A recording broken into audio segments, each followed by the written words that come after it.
నమస్తే రైతు మిత్రులారా, డే 65 ఆఫ్ టమాటా ఫార్మింగ్. మా తోటలో చూసుకున్నట్టయితే కాయలు శాంపుల్కి వచ్చాయి. ఫ్రూట్ సెట్టింగ్ కూడా చూడ ఎలా ఉందో.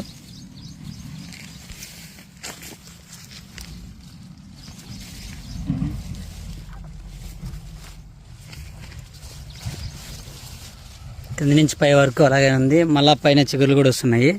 తోట వరకు అయితే అంతా బాగుంది, మనకేం ఇబ్బంది లేదు. ఇంకా రేట్స్ విషయానికి వస్తే ఇండోలో లాభాల గురించి ఆలోచించినాము 10 రోజుల ముందు వరకు. ఒక 1 వీక్ నుంచి పెట్టుబడుల గురించి ఆలోచించినాము. ఇప్పుడు లాస్ట్కి పొజిషన్ ఎట్లుందంటే పెరిగిన కూలోళ్ళు డబ్బులు వస్తే చాలు అనే పొజిషన్లో ఉన్నాము. ఇప్పుడు రోజు రోజు డౌన్ అవుతుంది చూస్తే. ఖచ్చితంగా మనం ఇప్పుడున్న కూలీ లేబర్ ఛార్జెస్కి, అది కాకుండా ఎట్లంటే మనం బయట నుంచి లేబర్స్ వస్తున్నారు, ఆటో ఛార్జెస్కి కరెక్ట్గా సరిపోయేటట్టున్నాయి ఇప్పుడు ఉన్న రేట్స్లో అయితే, ఇప్పుడున్న ధరలు అయితే.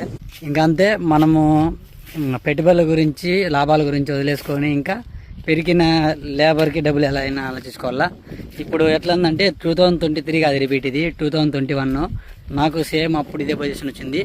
మార్కెట్కి 260 క్రేట్లు వేసుకొని పోతే పట్టి వచ్చిండేది, నాకు బిల్లు వచ్చిండేది 200 రూపాయలు. అది ఎట్లా మళ్ళీ సపరేట్గా లేబర్కి నేను ఇచ్చుకోవాలా, టమాటా పెరిగిన లేబర్కి టమాటా ఇచ్చేసుకోమని బాడీకి నేను వల్ల అదంతా హ్యాండ్ నుంచి పడింది. సేమ్ అదే పొజిషన్ వస్తుంది ఇప్పుడు. అందరూ 2023 రిపీట్ అవుతుంది అన్నారు. 2023 కాదు 2021 రిపీట్ అవుతుంది ఇప్పుడు.